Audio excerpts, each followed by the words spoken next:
कभी कभी जो हमारे सामने खड़ा होता है वो इंसान नहीं होता, सिर्फ एक इंतजार करती आत्मा होती है, जिसे इंतजार होता है हमारे निमंत्रण का। तो आइए दोस्तों, सुनते हैं आज का डरावना पॉडकास्ट। असल में ये कहानी मेरी एक बचपन की सहेली रमा की है, इसीलिए मैं उसी के ज़बानी आपको ये सुनाऊंगी। उसका विवाह हिमाचल प्रदेश में हुआ था और ये वाकया कोई 8 साल पहले का है। तो चलिए सुनते हैं रमा की कहानी उसी की ज़बानी। मैं अपनी ससुराल हिमाचल गई हुई थी। एक दिन मैं और मेरे साथ हमारे ससुराल की कुछ महिलाएं दूसरे गांव में एक मंदिर में दर्शन करने के लिए निकले। वो कोई 3 किलोमीटर दूर था। हम सब ने मंदिर में दर्शन करे, खाया पिया और वहाँ लगे मेले में से कुछ खरीदारी भी करी। सामान लेकर हम लौट रहे थे तो शाम हो गई थी। सभी महिलाएं हंसती हुई बातें करती हुई घर की तरफ बढ़ रही थीं। खेतों में से रास्ता होकर निकलता था। बीच बीच में आम अमरूद के पेड़ भी थे, कुछ झाड़ी झंकार और कुछ छोटे छोटे जानवर जैसे खरगोश और कबूतर। कुछ दूर चलने पर गांव के कुछ घर दिखाई देने लगे। अचानक हम सब में से सबसे उम्रदराज महिला, जो करीब 55 के करीब रही होंगी, बोली कि राम अवतार जी, जो कि काफ़ी जाने माने व्यक्ति थे और सबकी सहायता भी किया करते थे, उनकी मृत्यु हुए अभी कोई 15 दिन ही हुए हैं। क्योंकि उनका घर सामने ही पड़ता है तो क्यों ना हम सब वहाँ जाकर एक बार उनकी पत्नी से भी मिल लें और उनका हालचाल पूछ लें। सभी ने हाँ में सिर हिलाया और सबके कदम राम अवतार जी के घर की तरफ बढ़ चले।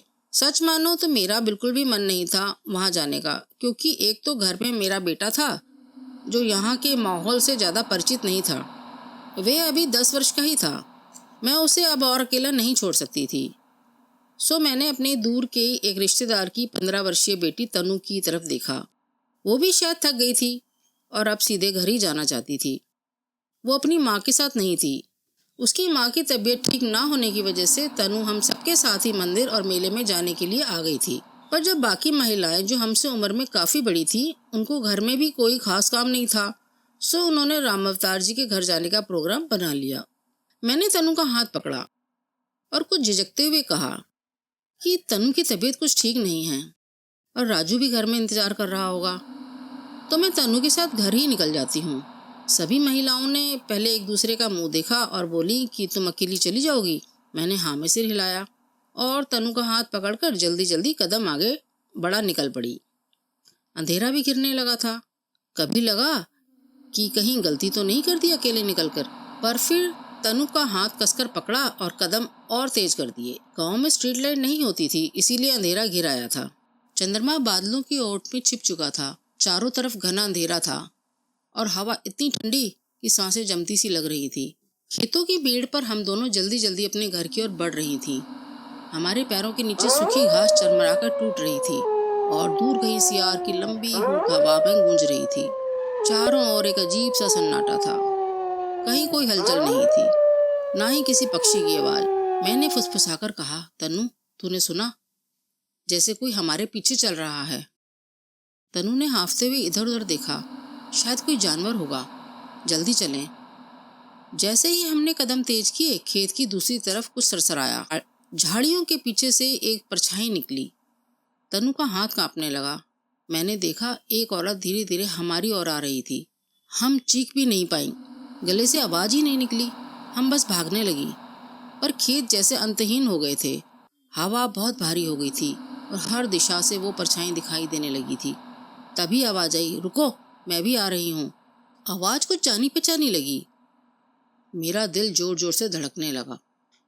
मैं कांपती हुई मुड़ी और चिल्लाई, कौन है? दूर रहो भगवान के लिए। परछाई थम गई। उसके चेहरे से बाल हटे और वे बोल पड़ी, अरे पगली, मैं चन्नी हूँ। आप लोग डर गए क्या? मैं और तनु हक्की पक्की रह गई। हमने ध्यान से देखा, वे सचमुच चन्नी थी, मेरी जिठानी की छोटी बहन। हम दोनों और घबराहट के बीच कुछ पल रुके। चन्नी बोली, तूने सच में समझा कि मैं कोई प्रेतनी हूँ? चल घर चलें। अब आऊँ तुम्हारे साथ या वापस जाऊँ? मैं और तन्नू अब तक सामान्य हो चुके थे। हम हंसकर एक साथ बोले, हाँ हाँ, अब चलो हमारे साथ। हम एक पुराने पत्थर की पुलिया पार करके गांव की गलियों में दाखिल हुए। तब भी हमारा दिल तेजी से धड़क रहा था। हम एक दूसरे की तरफ देखकर राहत की सांस लेने ही वाली थी कि तन्नू ने पूछा, अरे चन्नी कहाँ गई? मैंने इधर उधर देखा। वो तो अभी हमारे साथ ही चल रही थी। ना जाने कहाँ रह गई, शायद पीछे रह गई है। तन्नू बोली, नहीं, खेत में सबसे आगे तो वही थी, वह तो उसके पीछे ही दौड़ी थी। हम दोनों ने सोचा शायद चन्नी पहले ही घर चली गई होगी। हमने राहत की सांस ली और घर पहुंचकर सासू माँ ने दरवाजा खोला। हमें अकेला देखकर वे बोली, बाकी सब कहाँ गईं? मैंने उन्हें पूरा वाकया बताया कि कैसे मुझे और तनु को घर जल्दी आना था, सो हम लोग पहले ही निकल आए। बाकी महिलाएं राम अवतार चाचा के घर चली गई हैं और जब हम आधा रास्ता पहुंचे तो ये चन्नी भी पीछे पीछे आ गई। सासू माँ ने आश्चर्य से पूछा, चन्नी वो कब आई? वो तो कल सुबह ही अपने घर जंबल चली गई थी। माँ बहुत ही आश्चर्य में थी, पर मैं चलने की आदत ना होने के कारण बहुत थक गई थी। माँ, हम तो बहुत थक गए हैं, कहते हुए हमने हाथ पैर धोए और कुछ खाना लेकर खाने लगे। माँ चिंतित सी खाट पर बैठकर बाकी सबका इंतजार करने लगी। तभी मैंने देखा कि चन्नी मेरे साथ ही बैठी है और कह रही है, चाची मुझे भी खाना दो ना। मैंने चौंक कर देखा, बल्कि मैं कुछ डरी गई थी। उसको अचानक वहाँ देखकर मैंने उठते हुए पूछा कि तुम कहाँ चली गई थी? इस पर उसका मूड कुछ खराब हो गया। ऐसा लगा जैसे उसके मुंह से हल्की गुर्राहट निकली हो।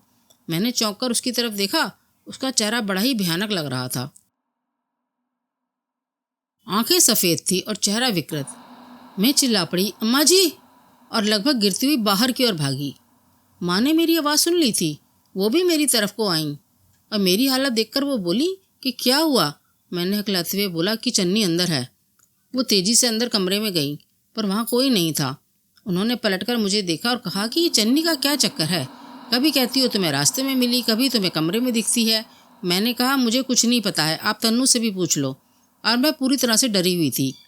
मैंने अपने बेटे को साथ लिया और अम्मा जी के पास ही दरी पर बैठ गई।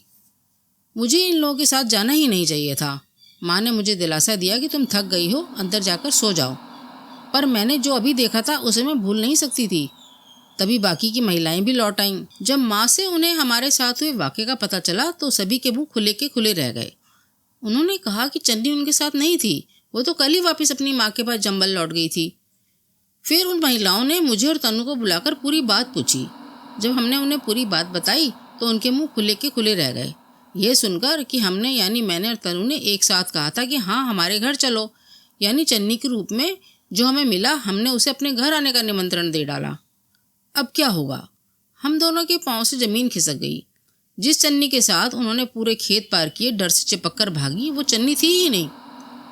उसी समय हवा का एक सर्द झोंका आया और दूर से वही धीमी हंसी फिर सुनाई दी, ठीक वैसे ही जैसे खेतों में सुनाई दी थी। तन्नू फुसफुसाई, हमारे साथ जो थी वो चन्नी नहीं थी, वो कुछ और था। सब लोग सोच में पड़ गए कि अब आगे क्या होगा। यही निर्णय लिया गया कि किसी तरह सब लोग रात काटें और सुबह उठते ही गांव के मंदिर में आचार्य जी से सहायता मांगी जाए। माँ ने खाना बना रखा था, उसमें से पहले एक पत्तल में खाना निकाला गया और उसे पास के ही पेड़ के नीचे ये प्रार्थना करके रख दिया गया कि अगर कोई भूखा है तो वे इसे खा ले। कभी कभी जो हमारे सामने खड़ा होता है वो इंसान नहीं होता, सिर्फ एक इंतज़ार करती आत्मा होती है, जिसे इंतज़ार होता है हमारे निमंत्रण का।